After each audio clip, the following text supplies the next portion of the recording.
Hey, welcome to Old Ass Movie Reviews. I'm Scott. There's Dave over next to me. And hey, it's The Fly again. But this time, Jeff Goldblum, Gina Davis, and David Cronenberg's The Fly. Yep. Wow, what a difference from the original. Nothing like the original at all. It's a completely different movie. The new adaptation. Almost a completely different take. Yeah, let's get it out of the way real quick. The principal storyline is the same. You have a scientist who has discovered teleportation. He teleports himself with a fly, fucks himself up immensely, and just the hijinks ensue. Yes, they do. So I know you don't watch a lot of newer horror, and this is from the 80s, but I know I actually went to see this at the theater. Wow, I don't remember when I saw this, but I remembered it was gross, and God bless practical effects. This movie from the 80s holds up so beautifully well. So well done. Kat and I were watching it last night, and like when the special effects really start kicking in, you're like, holy crap, that's beautiful. Amazing. And it was Jeff Goldblum, under all that makeup, like. Well, they were concerned about him being as big as he is at 6'5" or 6'4", but the makeup worked really well on him with his features and everything. It's so well done. All the prosthetics, the ear falling off is one of my favorite scenes. Oh my God, that is so disgusting. The teeth coming out, the fingernails. Cronenberg. When I got to the fingernails part, I was just like, I was like, I forgot about the fingernails. Cronenberg has I don't know, his movies are body horror movies. Videodrome. God, we can go on with some of the Dead Ringers, some of the other movies that he's done where it's all just bodies deteriorating. And I guess he's got a new one out, Crimes of Future, with Viggo Mortensen and Kristen Stewart. It looks absolutely disturbing as shit. Yeah. But it's a Cronenberg style. It's all body horror. And this is a gross fucking movie. Want to see how a fly eats? Oh, yeah. Folks, flies vomit on their food to break it down with an enzyme, and they show it. Yeah. They show it. Like the first time he does it, he's like, "Oh, that's kind of sick. That's kind of gross." Jeff Goldblum is a fucking gem. I love him, and he's just really a cool cat. He's a cool cat, but he's a strange dude, man. Yeah. I would love to hang out with that guy. He does a show for National Geographic. Yeah, I think so. I haven't watched it. I used to watch it when I had Disney Plus. One of the reasons I had Disney Plus for a little bit of time was because we were watching all this series. But it was because of Jeff Goldblum. I found out the only way I could watch his show was if I had it. He's not. I don't love him enough to keep it, but I watched it whenever I had it. You'll be back to the dark side eventually. My God, that guy. I told you my two things. One of them is bring back Gina Carano with a huge fucking apology. But you Jeff might Goldblum get one of those, and it's not going to be the latter. Yeah, he does that show, and he goes and does things. Like one was about jewelry, I think. One was about tennis shoes. And he just takes like a half hour, and he like spotlights one thing. He's entertaining. He's got a good energy. And it's crap you'd never even care about. And then Jeff Goldblum's like, I think I have this. I want to do this thing about. He does the hands thing in his eyes, and it's like, okay, Jeff, you got me. What are we going to talk about now? I absolutely loved Ragnarok Thor Ragnarok because of Jeff Goldblum's portrayal of, I can't think of the character's name, is like he has such a presence. So it's interesting. We talked about Vincent Price.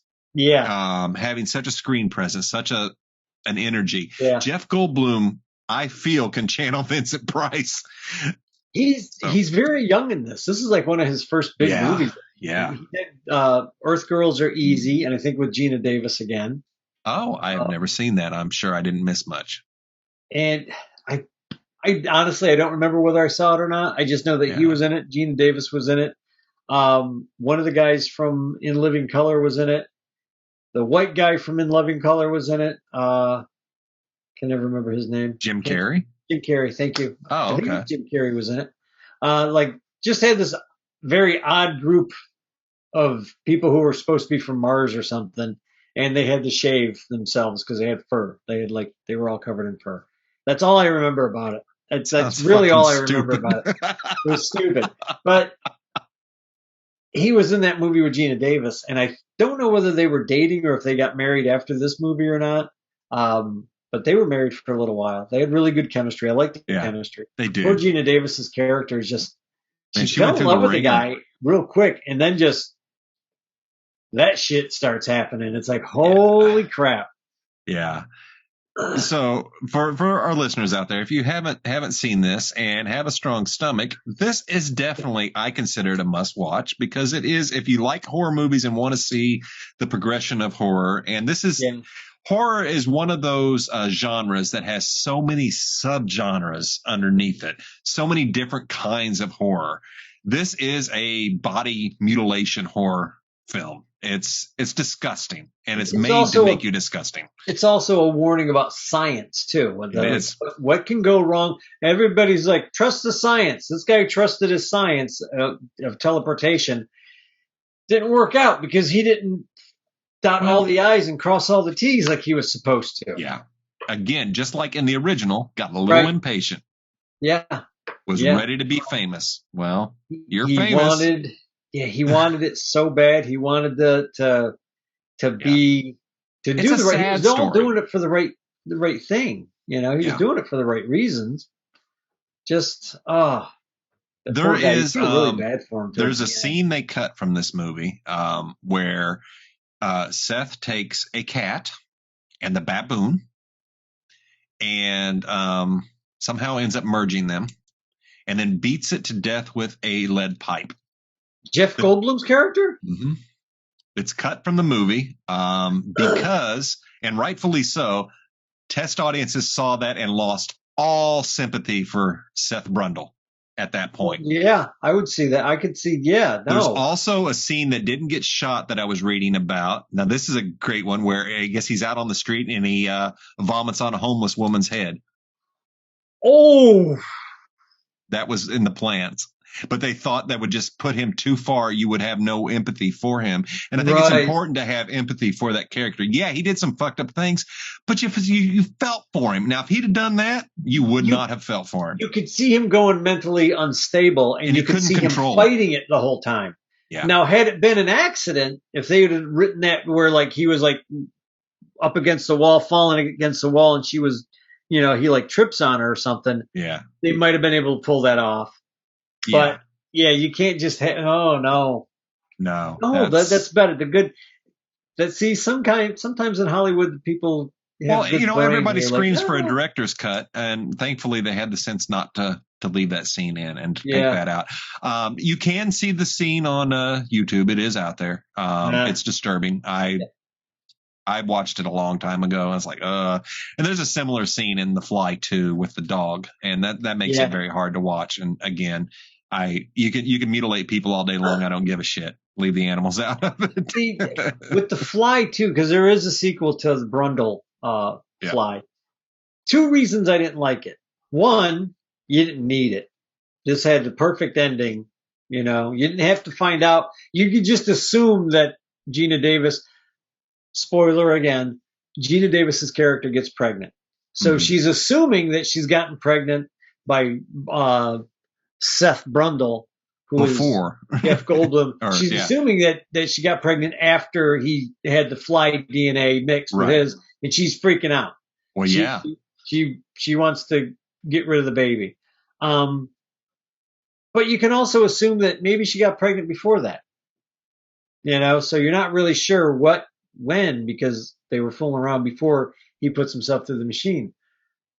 But at the end of that movie, it's got a good, for lack of a better term, it's got good closure, right? I don't think you needed the second movie. No. I didn't like the fact that in the second movie, again, spoilers, Gina Davis, I'm not even sure if it was really her, because I saw this only one time a long time ago. Yeah, it's been a long time since I've seen it. I'm not even sure if it was her or if it was just supposed to be another actress playing her. But she dies like giving birth to her kid. And I'm like, instantly, I didn't like the movie. I remember just going, that's not necessary. why did you even bring her in then at that point? You could have just had the kid been an orphan then. Yeah. You didn't need to even show it. But to kill off her character in the second one and not even really address much of anything else, I didn't like the second movie at all. Let me back up because she finds out she's pregnant. I did jump quite a far. That's I jumped so far ahead. I jumped into the sequel. Yeah. Well, I'm gonna back up a little bit, and then we'll go all the way back to the beginning. But when she finds out she's pregnant, right, she has a nightmare of giving birth.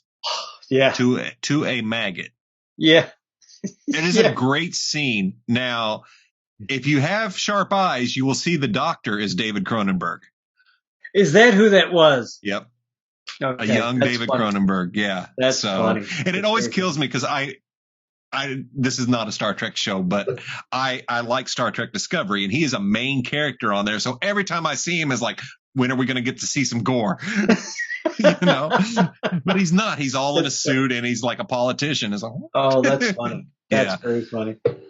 What I liked about, I remember seeing this at the theater with my buddy Dave, who always used to drag me to horror movies. But Dave. I liked Gina Davis, and I liked Jeff Goldblum at the time. So I was like, oh, okay, how bad could it be? I should have known. So we're sitting there watching it, and it was the scene that you're talking about when she's being wheeled in to give birth. And the whole time I'm sitting there thinking, oh my God, that she just had a maggot. Oh my God. And then she wakes up from the dream or her nightmare. And I'm like, oh, thank God. Can you imagine if they really did that though? Because you're trying to figure out how far has she jumped in time at that point? You're like, because you don't know. She just found out she's pregnant. So this is 9 months or what? I mean, what happened? Larvinating like a whatever it's called for a fly? What is gestation. Because you don't know what's going on at that point. Right. And then when she comes out of it, she's just all sweaty and like, oh my God. I'm like, oh, that poor fucking thing. So yeah, I would have never even questioned what she wanted to do. Yeah. As a guy, like that one guy, I wouldn't have even questioned. I would have been like, yes, you're right. Let's go. Let's go. We'll go down to fucking Mexico if we got to, but we're going right now. One of the things I like about this movie is her ex-boyfriend. Total douchebag, asshole. What a dick at the beginning. But he redeems himself. He does. He finally has a good arc, even though he loses a hand and a foot to Seth's acid vomit, which is very gross. Damn, this movie's gross. Yeah.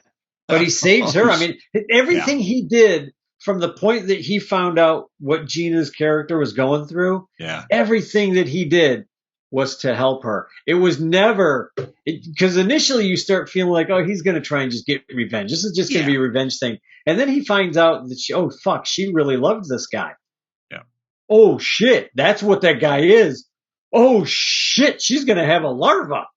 I mean, everything he did was, he finally just was like, I've got to help her. I'm in love with this woman. I have to help her. Yeah. And that's why he takes that fucking double barrel shotgun, man. Yeah. He's going to do some damage. And like the original, he gets the woman he loves, like Vincent Price did. Yeah. So it's very interesting. This movie, like I said, is so different, but it's the same. It's different, but it's the same but different. Yeah. Yeah. It's got the same basic plot. Yeah. But only in this one, you get to really see the guy turn. Like, I didn't expect it when I was a kid, when I went to see this. I didn't expect to actually see the transformation. Yeah. Because I was so used to the reveal in the original Fly. Right. But the 80s was known for pushing the special effects envelope with transformations, especially with American Werewolf in London. Yeah. It's still one of the greatest werewolf transformations ever. Still works. Yeah. But he did a good job. The special effects in camera, everything is just fantastic. It holds up. Works. It holds up, and that's one of the things all I could think about is like, this is why you use practical effects. We did the thing last year or whatever, and that movie you can watch anytime. Aliens, Alien, any of those with practical effects, it works. Where you get the CGI blood and everything, I don't know why, it just does not work. It doesn't sell. It doesn't look great on screen. So I'm gonna throw this out here just for Okay. you and our listeners. If you watched The Fly and you were okay and didn't throw up, you can make it through Song of Solomon. I'm telling you, they are about equal in gore. So that's for you, Dave. Anyway.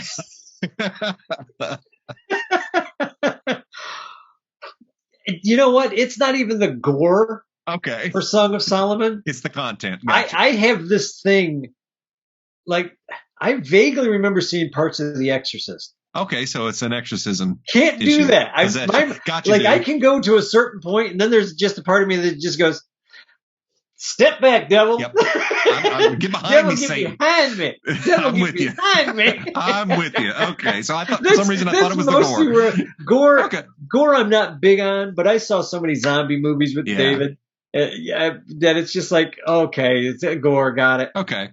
There are certain things that I can, like, I've never been able to sit through Night of the Living Dead.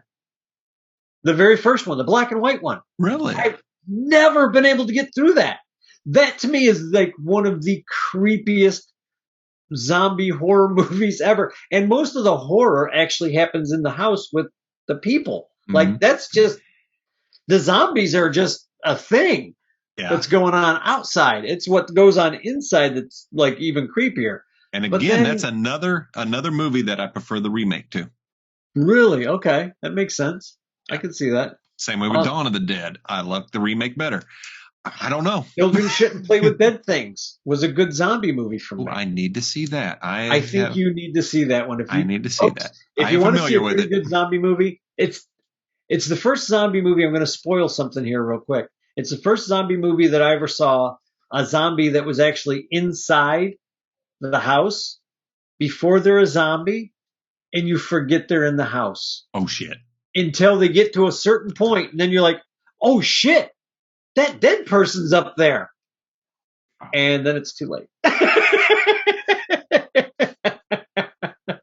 So Children Shouldn't Play with Dead Things starts out as, to me, if I remember correctly, as like a bad... I think the guy in Fright Night, I think he's watching Children Shouldn't Play with Dead Things in one of his movies that he's watching on the background on TV. I've heard a lot about this one, and it's one I definitely have to watch. It starts out almost like a teenage romp comedy of the late 60s, early 70s, and you're like, this is going to be stupid. And then all of a sudden it's like tits to the wall zombies, man. It's just like, oh my God, this is not what I was expecting at all. And it's good. It's a good movie. Yeah, I said that because I don't care. I'm an old guy. I get to say it's all good, man. It's all good. It's all good. So I know you prefer the old classic horror. Yeah. These are very different movies. What's your takes on this? I love the special effects. The throwing up on the hand, just because you know how much pain that guy had to be in when it would just started dissolving the guy's hand. It's so well done, dude. That hand just fucking melts. There's a scene when the boyfriend. Let me go through the cast real quick. Yeah, then let's I'll get back to the story. Jeff Goldblum was Seth Brundle. That's the guy who turns into the Fly. Gina Davis was Veronica. That cannot be her name. What? Oh. Dave puts on his glasses and it's something completely different. I'm sorry, officer. So pretty close. Tell me how you would pronounce this. Q-U-A-I-F-E.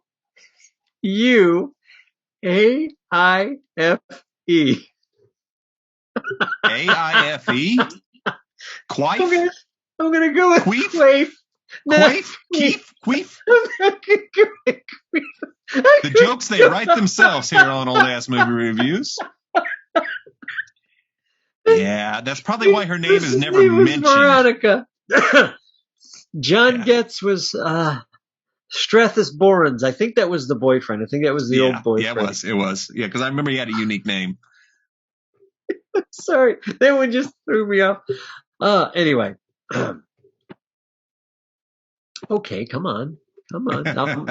Now my phone decided to freeze up on me. Well, those are really the three important people. Yeah, I mean, it is a small cast. There's not a lot of A lot of locations. Again, it's kept Well, very tight, very small, and great.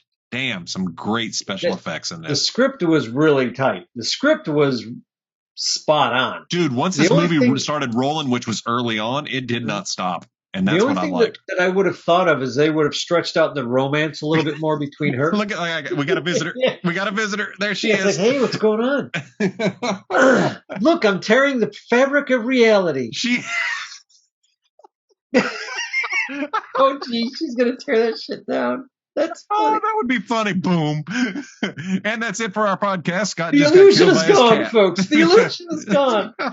Don't pay attention to the man behind the curtain. Okay. Anyway, I just wish they would have drawn out the romance between the two of them a little bit more, because I think then it would have been more understanding for me how she fell in love with this guy and they were in love. It did happen pretty quick. They were dating for like months, then I could get that.